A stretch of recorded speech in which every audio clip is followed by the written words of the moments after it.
All right, guys. Good day, mate. How are you? Welcome to, episode. I think it's either six. I can't remember very well. So, welcome to, episode six at Win Together. Thank you so much for your time. Really, really appreciate it, mate. My pleasure. Thanks for having me. No. Thank you, Rohan. Thank you so much, man. Hey, mate. So, this topic that we're going to talk about has been a burning topic, and you know that too. That you've been extremely especially after COVID, and because a lot of things are changing, especially in the share market, and the stuff is happening. So much stuff is happening right now.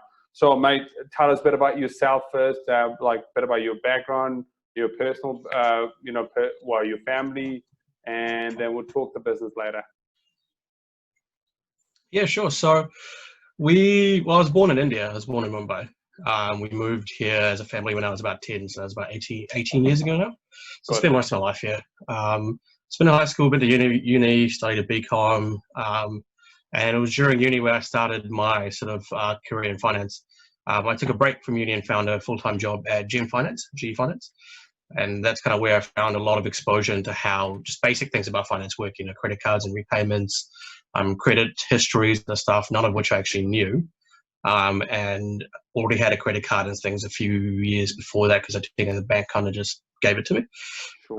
So that really exposed me to the lack of education and lack of information in society in general, let alone even not even just with kids. Yeah, and it was with adults, with families, with people in severe financial situations who weren't educated on the best way to handle it. So it was very much an environment that was much needed, but it was a bit negative from that point of view because I came across several people I couldn't help who I really wanted to, and had the realization that I'd have to spend, like 10, 15 years maybe to get to a position where I can make significant changes in the company to actually be able to make it more positive for people. So after graduated, I left. I ended up working at World Vision for a little while and thought, finance doesn't really sit right with me. And I did a big market research in World Vision, and it was a lot of content work and analysis work, which I quite enjoyed, which was more in line with what I studied, and was good, not quite me as well. And then my contract there finished, and I came across Ikonik, where I am now. So as a company, we've been around for sort of 4-ish years. I've been with the company for about 2.5 now. Good. And we specialize in Kiwisaver and insurance advice. And the reason I signed on and the reason I could get behind it is one of Ikonik's core missions is to make financial education available to all. It's a completely free service where we offer, and Kiwisaver is really one of those things that, as you mentioned, especially late people are realizing the importance of having good quality specialized information. And that's kind of what we do. And it's a free service we offer to individuals, to families, to businesses, where we come in and do workshops and really trying to help people understand how to make the most out of and maximize the Kiwisaver, which helps you get into a first home quicker, helps you have a more comfortable return, and really ultimately adds a lot of value to society, which is ultimately what I need. And I really needed a business like that to be able to line myself up behind and really add value to people, especially coming out of that environment from gyms. A bit more personally, I have quite a few hobbies. I love sports. Yeah, man. Tell me about your hobbies. I was going to ask you those anyways. Yeah, far away. Yeah, so I play indoor cricket quite regularly. Oh, wow. I used to play quite competitively. So I've represented districts. I've represented Auckland, played in nationals tournaments, we won. So right now I play a bit more socially, and it's a passion one. I absolutely love it. Have I played with you at all? Because obviously I play indoor cricket too. I don't think so, man. Say again? Did we play each other at all? Sometime? I don't know. I play in Pakuranga. Right. So look, I was where was I? I was with Newland, and then I moved to St. Luke's. Right. Yeah. I haven't played much in St. Luke's, but I've always lived out in East Auckland, so I've been only playing in Pakuranga. But I played the other tournaments that we hop around from, place to place inland. But predominantly in Pakuranga. Yeah, and obviously, as you can see, I play the guitar a bunch. Been playing that since high school, been part of bands, played at weddings. Wow. Obviously, specializing, I like to read a bit too. Yeah. I guess that's in a nutshell. The stuff that you're telling me that I actually don't even know, because even though we see each other pretty much every week, but that's the stuff that I actually had no clue. Well, Good that I could, I could. That's wonderful. Thanks for sharing, man. Really, really. No worries, my pleasure. Yeah, absolutely. It's always good to know because obviously I'm pretty sure there are some people would be listening and watching this as well as we're going to do it. I just want to go back to where you started, man. Just because I'm on the same sort of boat, if you want to call it, that I want to make sure that people are making the right choices and spending the money and making sure that the money is working for them. I've actually started another podcast as well. So this is on another page, but I've started a podcast yesterday, and I've named it as Money/Real Talk. Like, we actually don't talk about money. Nice. At all. So that's something that I started. I did an intro yesterday, but I'm going to be posting this on that too, so that people can make the most of it. Mate, great to know about you as well. A wee bit more, actually. Obviously, I know a wee bit about you, but that's always great to know more. Hey, mate, tell me something unique about yourself. Sorry, you froze up a bit there. Tell you something unique. Yeah. Cool. Kind of pops in and out a little bit. Good? Yeah, I think so. Wonderful. Let's try again. Yep. Wonderful. Tell me something unique about yourself. Right. Let's see. I guess here's a little bit more that that a lot of people don't know. Back when I was, how old was I? I think I was about 12. I actually starred in a trilogy of movies called Treasure Island Kids. Wow. Yeah. Okay. On top of that, I've done a couple of commercials for Caltech, so I've done a bit of acting too. Quite a diverse person, I guess, if you will. That's amazing, man. So yeah. Why don't you just keep going with that? I was never. It just kind of happened. It was never a passion. It was never something. I really loved and enjoyed. It was a lot of fun. Don't get me wrong. It was a lot of fun. But it wasn't something that drew me or to fully commit to. It was. It just, those things just kind of happened, and on rare occasions I'll get called in for auditions for certain things, and sometimes I might get lucky and get something. Really interesting, by the way. Yeah, I can imagine. I wasn't expecting all of that from this at all. Like, I did expect something, like few things coming out of that, but not this much. That is bloody good. That is bloody good, man. That's really, really good. So look, I thank you for telling us what you do. I know you specialize in the Kiwisaver, and as you know, there has been a lot going on, especially with first-home buyers. They've lost money. So where are we at right now? Tell us a bit about the current market, man. Where are we at? So with Kiwisaver, obviously Kiwisaver dropped. Pretty much most people's Kiwisavers dropped almost about 30% back in sort of late February, early March. And that was a lot, at least from what I've read, there was a lot due to panic, etc. Right? Yeah, absolutely. The markets have bounced back pretty well so far, and that's in most of the major economies in the globe. So if you look at New Zealand, if you look at Australia, if you look at America, they've bounced so far. And a lot of people's Kiwisavers have caught up to where they were, and some are actually quite close. However, it's very, very much one of those things that if we look throughout history and we look at the major events that have happened in the past, if we look at the 80s, if we look at the Great Depression, etc., even the GFC back in 2007, 8, and 9, what tended to happen is markets fluctuated. So when they dropped, they would creep back up a bit and then drop again, creep back up a bit. So what that kind of tells us is, yes, markets have caught up at the moment, but that might not necessarily carry on the way it is. We just don't know. America is in a very tough state at the moment. Like, we don't know where they're going, how things are going to work over there. There's a lot of uncertainty. Yeah. So it's very unpredictable at the moment. And one thing I encourage people to think about and take into account is no one can predict what's going to happen. No expert, no guru, absolutely no one. We just don't know what's going on.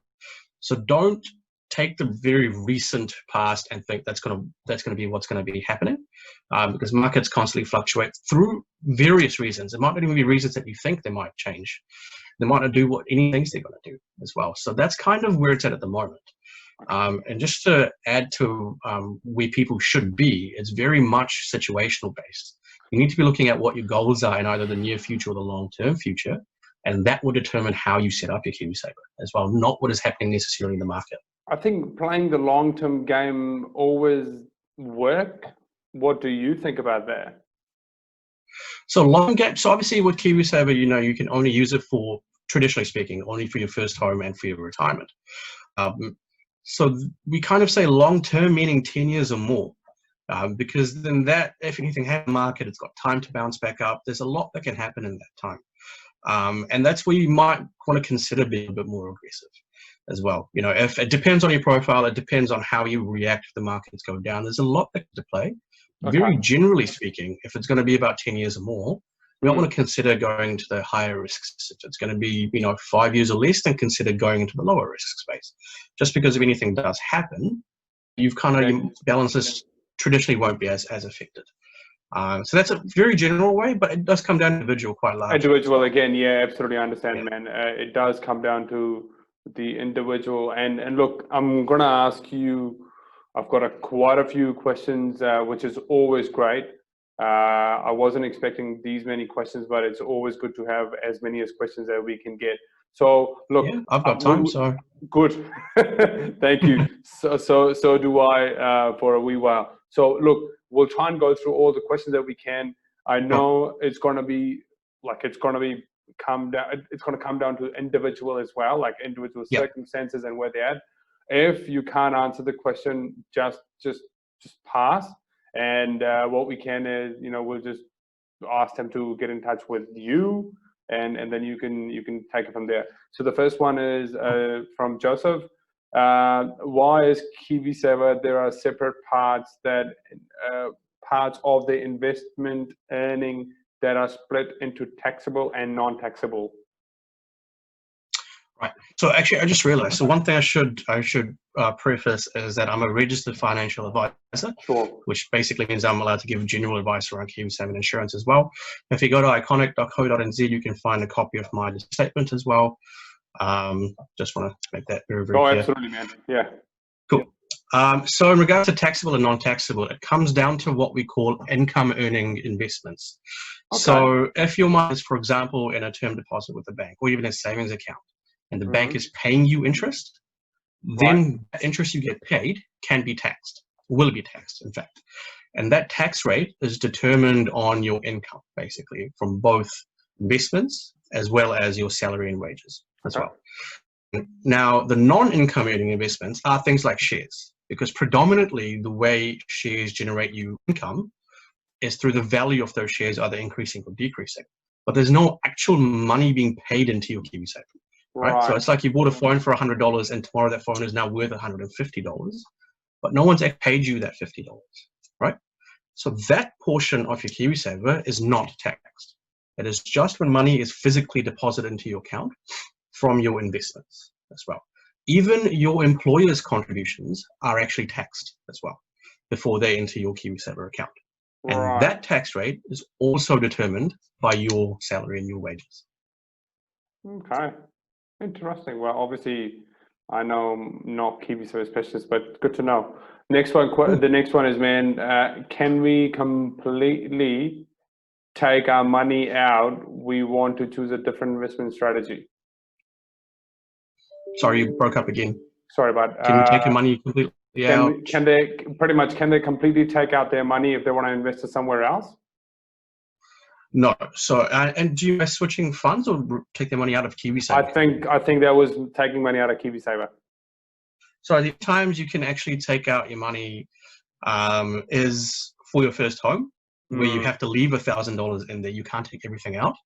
And traditionally speaking, for retirement as well, where you don't have to take all of it out, take little bits out. You can leave it to be invested. It's your choice. There are other little things. For example, if you are going through financial hardship, you can apply to withdraw your Kiwisaver. There's a lot of criteria around that. And ultimately, they decide, not the Kiwisaver company, but they're always affiliated with a trust. And it's the trust that decides how much you can actually withdraw. If you sign up for Kiwisaver and you decide it's not for you, then no, unfortunately, you can't take it out unless it fits into a specific set of criteria. That's fine. Thank you, man. Right. If they are considering an exemption considering an exemption for young rural couples to use Kiwisaver for the first home purchase that they can't live in. Sorry, broke up Broke again. up again. Sorry, but Yeah, sorry. let me try again. Hold on. Okay. Hold on. Let me try again. Don't know if it's mine or yours. I don't know, man. Mine is pretty good, but I don't know. Whatever it is, that's okay. So if they are considering any exemption for young rural couples to use Kiwisaver for the first time purchases that they can't live in. So I read an article a little while ago about them potentially considering to allow Kiwisaver to be used for investment. And from memory, that article suggested that they were looking at potentially buying outside of your province or your region. Okay. So there's talk of that. How serious they are, it's hard to say. There's no real progress that I've seen or read about that actually coming into play. And it doesn't seem to necessarily be a priority for them. So at the moment, you have to live in the house you buy for at least 6 months to be able to use your Kiwisaver. Yeah, absolutely. And that doesn't seem like it will go away anytime soon. But once again, it's hard to predict. We don't know. I haven't read anything else after that particular article. Oh. Right. So the next one is, if you're wanting to change money from a growth fund to a conservative or balanced fund, when is the best time to do it in these crazy times in bracket? So that comes down to a variety of different things. So as I mentioned earlier, firstly, have a look at what situation you're in. Are you likely to withdraw the money? In about 5 years or so, generally speaking, we recommend the conservative. About 7 years or so, the balanced. 10 years or more, typically speaking, the growth. The other things you have to factor into account are, is your appetite for risk. Like when your balance actually drops, how do you feel about that? Do you get very scared? Are you with it? Those sorts of things need to be factored into account as well. So a lot of Kiwisaver companies actually have a little quiz, allows you to test what your profile is. Okay. And they can suggest a fund for you regarding that as well. That's something we do as a company quite extensively. A lot of other companies that we work with do the same thing.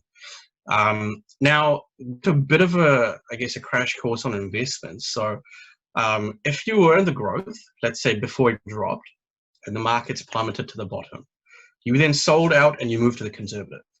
What would have happened is that you would have bought a whole lot of shares when they were up here and then sold them when the value was down here. So you would have lost that money, right? And the price of entering a conservative was a bit higher than it usually was just before that as well. Cool.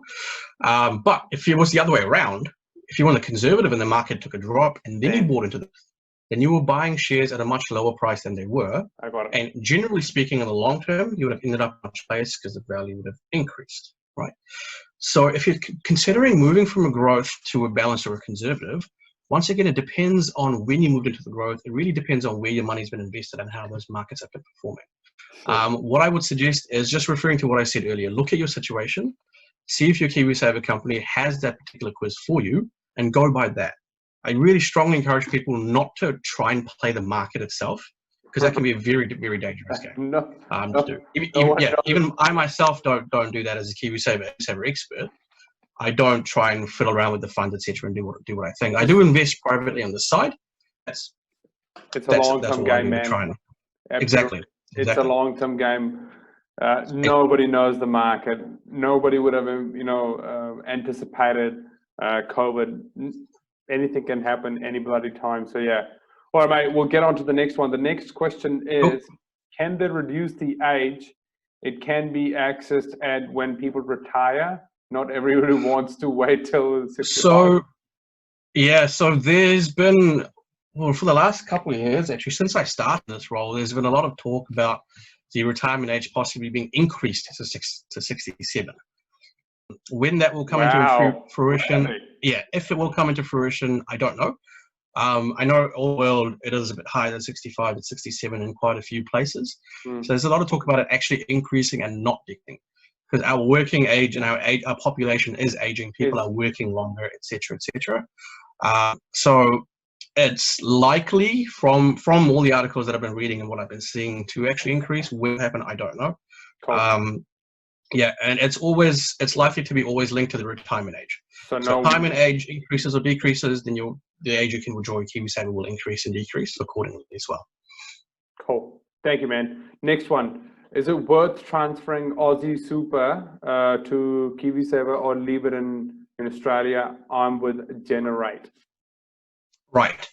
So can't immediately comment on a particular company and how they do. I understand that. That also comes down to situation itself. So in regards to Australian Super, so a while ago when they created the Trans-Tasman Agreement, they factored into account pension super funds and Kiwisaver. So when you transfer your Australian Super over, you have to transfer it to a complying superannuation scheme or your Kiwisaver fund. Now, if you're planning to bounce, you can't actually use your Australian Super to buy your first home, even if it is in your Kiwisaver. So that money is then tied till you're 65, okay?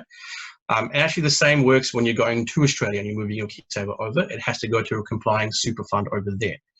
Now, what you would traditionally have to look at is what returns are you actually getting with your super fund in Australia versus how has, in this case, been performing, and depending on which fund you actually want to move into. Got it. Exactly. So those are sorts of conversations that are quite specific to the situation. Again, yeah. Comes down to the fund, and because there are so many different super schemes in Australia, it's quite hard to comment to say if it's a good or bad thing. Again, yeah. Don't worry about it, man. Guys, if you have any specific advice, please get in touch with Rohan. We're just trying to answer quite a few general questions. Again, he can't advise unless he knows the whole story. All right, mate, get on to the next one. This question has come up a couple of times. Is there a way to get the money out of Kiwisaver if not in financial hardship, and if you already own the property? Yeah, so I get that one quite a bit as well. So no, hey, that not was my really. question too, by the way. Yeah, unless you meet really specific criteria. You can't really. Come on, man. Give us if it's financial hardship, first home, or retirement, for one or two other really, really specific situations, not you're tied into it, unfortunately. What do we have to do? I'm just kidding. It's actually a good thing though, because Kiwisaver, they actually did a massive study and survey a year before it actually launched, and they found that 70 to 75% of Kiwi families were living paycheck to paycheck. So the reason they created this and the reason they tied you in. What was the number? 70 to 75% of Kiwi families living paycheck to paycheck. So not much saving happening. And the reason they've now locked is because a lot of people would then be really tempted to withdraw it and use it for things that might not actually be in their best interest. So kind of easy to save and use it for the bigger things that might be a bit more important. Man. Yeah, absolutely. Ooh. All right, man. I'm sorry, I just couldn't get my head around it. Just gotta go to the next one. Sure. All right. What happens if you use your Kiwisaver for deposit, but when the time comes to settle, circumstances change due to COVID and can no longer live in the house? What are the options here? So that is obviously very tricky. So that depends on whether or not you've bought the house. It's a tough one. That is quite a tricky one. So it depends if the title is going to be transferred to you or not. If settlement date comes along and you're not able to move into the house and service the mortgage, chances are I would assume it wouldn't. But the way Kiwisaver works is once it's withdrawn from your Kiwisaver, it gets transferred to your lawyer's trust account. Yeah. So they will hold it and transfer it where it needs to go. Now that's a very specific situation which I haven't actually come myself. I know a couple of people in that situation, but they haven't used their Kiwisaver.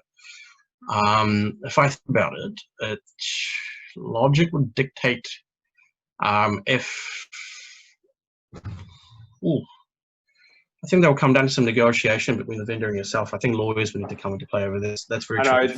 It's one of those very tricky ones as well. Yeah, I haven't come across that situation. Yeah. Okay. So how to best gauge the best Kiwisaver provider, and what should we expect to see in regards to ROI? In regards to what, sorry? ROI, well, rate of what sort of returns can they expect? Right. So once again, so there's no one size fits all Kiwisaver company. Cool. So we, for example, work 4 or 5 of them, and they're kind of target specific needs that your typical client might have. So it comes down to a variety of factors because, for example, if you're looking at the growth fund versus the conservative fund, you might have two different companies that are performing well in that space. Comes down to, do you prefer New Zealand owned? Are you happy with anything else? Are you more comfortable with a bigger bank? Are you, how important is having an app to you? And the convenience of looking at everything and changing things. So there are a lot of factors. And it comes down to what your preferences are and what your priorities are as well. So that's one of the reasons we work with several different Kiwisaver companies and not just one or two. Sure. And that's one of the reasons we do what we do, because we sit down with you and figure out what your priorities and needs are, and then talk to you about the appropriate company based on that as well. Yeah, so in terms of returns, if you were the top performing company, you can expect quite good returns. Definitely obviously well above market average. And obviously off late, they've fluctuated quite a bit. Yeah.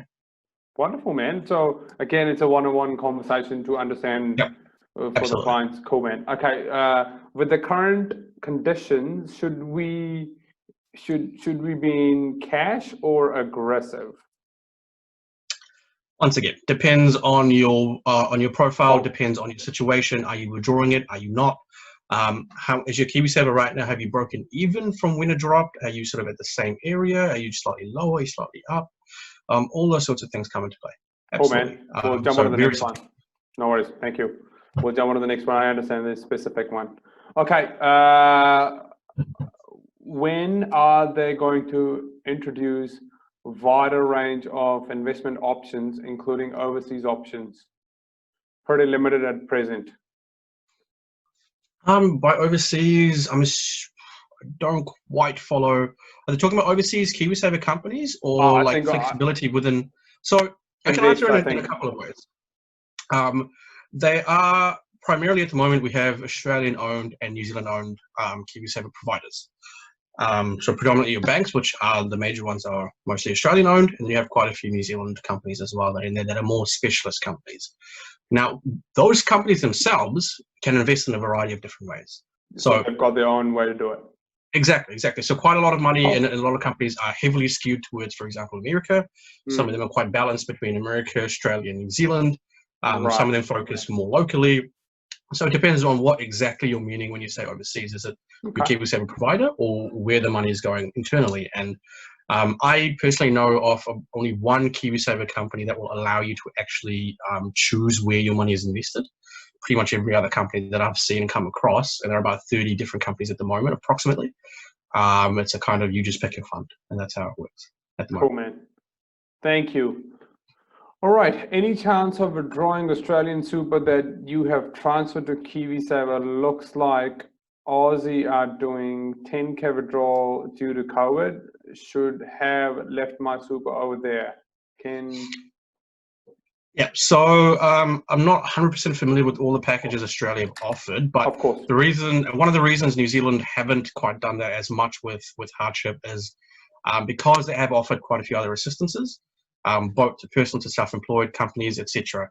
And they've deemed that to be enough to tide at least most people over, if not all, over the course of actually off COVID and lockdown. But the hardship process is already there.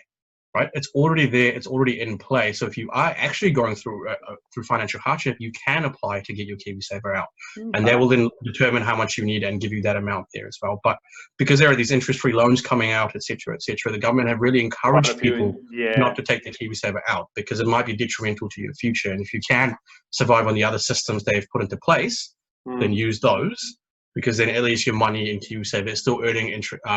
Your returns are still accruing, and your balance is still growing as well. So that, to my knowledge and logic, would be the reasons they haven't eased the restrictions at the moment. Cool, man. Thank you. Shall I, move from growth fund to low risk if I'm looking to purchase in the next 3 months? I think it's a very specific question again, right? Yeah, so generally speaking, yes. Because if anything else happens in the market, and as I said, markets have bounced back quite a bit so far. And to that person as well, it depends where your Kiwisaver is. But as I mentioned earlier, generally speaking, yes, we recommend conservative if you're going to be withdrawing in the short term, primarily because, as I mentioned, markets are very unpredictable. And the last thing what I want to happen is for you to actually be ready to take your Kiwisaver out. As you mentioned, once you sign the sell and purchase there's a window between that and the settlement date. Anything can happen there, right? And if something major happens again, your balance might drop significantly, and your deposit drops significantly as well. So generally speaking, yes, because if anything drops, your Kiwisaver balance is likely to be much less affected than in the growth. Cool.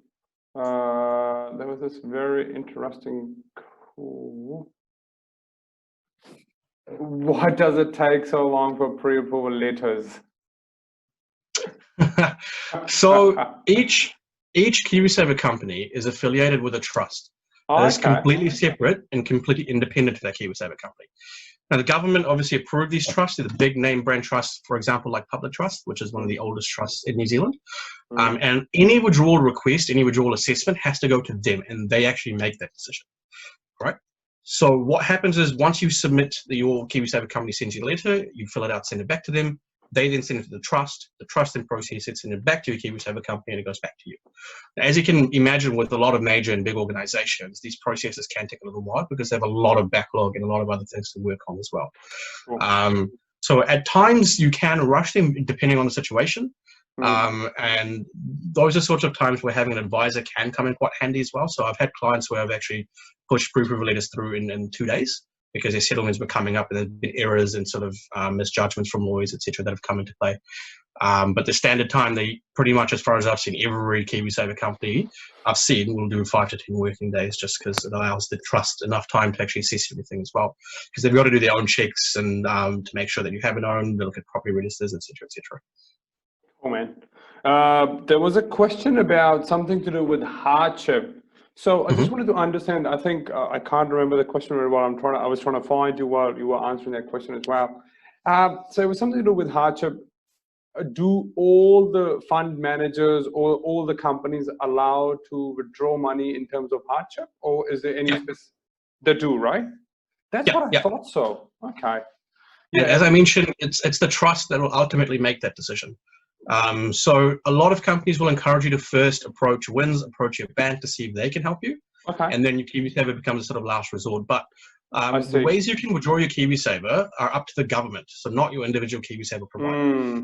The government implements the different ways you can withdraw it, and they enforce that. Okay, next one. Yeah. So what might vary is how the trust actually assess each application. And the calculations they use, etc. That might vary, but the actual ability to withdraw it from hardship is standard across. That's what I thought so, man. That's what I thought so. But look, hey, I'm not a specialist, so I thought I'll ask you a question. Next one is, man, what's the combo of the lowest cost fund with the best return in the very challenging last 12 months? Yeah. So that conversation, once again, so you get a combination of companies that are offering very high gross returns, but quite high fees, which means your net returns aren't quite as high. So we generally encourage people to look at net returns, because ultimately you want to look at the returns after fees, which will show you apples for apples and how much money you're likely to have in your Kiwisaver versus what another company can offer you. Now, that doesn't mean you just blindly accept the high fees that a company might be charging you, because those typically would ideally be justified. Right? There must be a reason that a company is charging you quite high fees, even though they're making you quite high returns. So low fees versus high returns is, once again, you have to really do a lot of digging and a lot of research around that, because there are about 30 different companies, because then you have to assess each different fund they have. For example, there's a company I know of that has about 16 different Kiwisaver funds as well, for very specific targets that people might have. So that's kind of how I approach it. So firstly, potentially target companies offering high net returns, and then have a look at their fees to see if they're a little bit higher, are they justified. But that's one of the things that we do quite heavily as a company. Before we approach a Kiwisaver provider to actually set up a relationship, we do a lot of research around these factors to see net returns, high fees, if they're high, why, if you lower them, etc., etc., etc. Cool, man. Last question for you. So can you, if they're transferring their Australian super into New Zealand Kiwisaver, do we see rules changing in the future so that money can be used for the first home at all? At the moment, you can't.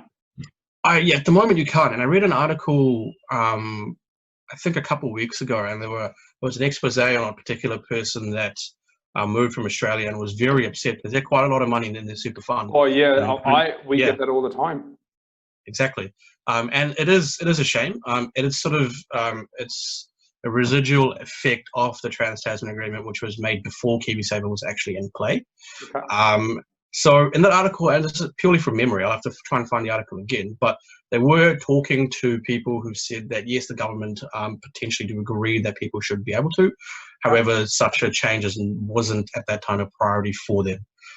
So there are a number of changes they made over the last few years. And eventually when pressure is put on them and they see the logic behind it and the importance behind it, they are tending to make certain changes. When they will make that change, if they will, I can't say. It is a change I would absolutely love to see, because I absolutely agree. If someone's worked hard for several years, saved up a lot of money in a super fund in Australia, they should absolutely be allowed to use it for a first time. So a bit of pressure has been put on the government more off late. So I'm hoping that results in a change sooner rather than later. But unfortunately, at the moment, there's no other way. Yeah, man. I really hope so. It's just going to be so much helpful for a lot of people, as you did mention. Yeah, a lot of people have worked really hard, while they're trying to save their super. So I think they should be able to access their money if they want to buy in New Zealand as well. Mate, obviously I had a few more questions, which was just something that we'll have to do another session. I'm pretty sure once we share this, there's going to be more questions coming after this too, which is exactly what I'm trying to do. And the reason you are obviously, we've invited you is because, the intentions are same. The intentions are to educate and to bring value to people, which is something that, that's what I'd like to do and I want to do for the rest of my life. So thank you so much for your time, man. Really appreciate it and really humbled. Any last words that you want to leave it with us? Absolutely. If people want to contact me or even anyone in Ikonik directly, ikonik.co.nz, you'll find my personal contact details, the office numbers. All our services are no obligations. They're completely free. If you just have several questions or you want a bit of advice and guidance, more than happy to do so. You don't have to do anything with the information. We don't put pressure on you, anything like that as well. So as Jasmine said as well, it's purely about, as you said, it's purely about education and information. So I'm more than happy to chat to people if they want to pick up the phone and get in touch directly. My email address and everything should be on there too. Yeah, and apologies for the quality of my camera. I've been having issues with it for the last week or two. You look good anyways. Appreciate it. Thank you so much again, man. Really appreciate it. I'm really hoping that we take this to a next level, and when we have a school that we can actually educate people more about money, and that's absolutely. Our school system obviously doesn't have that. So thank you so much again, man. Have a great day. You too. Thank you, man. See you, bud. Thanks a lot. Take it easy. Bye, mate. Bye.